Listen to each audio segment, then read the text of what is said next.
القطارات الفائقة السرعة، ونكتشف إنجاز المغرب المميز بدخوله إلى هذا المجال المتطور.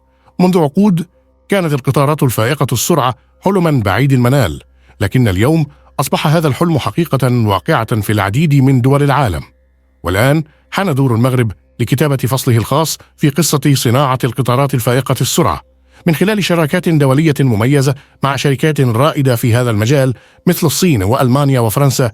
يسعى المغرب إلى تطوير تقنياته المحلية لتصنيع قطارات فائقة السرعة تنافس العالمية. ستحدث هذه القطارات ثورة في مجال النقل في المغرب، حيث ستقلص زمن الرحلات بين المدن بشكل كبير، وتسهل التنقل على المواطنين وتعزز التجارة والسياحة. إن دخول المغرب إلى سوق صناعة القطارات الفائقة السرعة هو خطوة استراتيجية نحو المستقبل. شكرا لكم على مشاهدة هذه الحلقة من قناة السيف المغربي.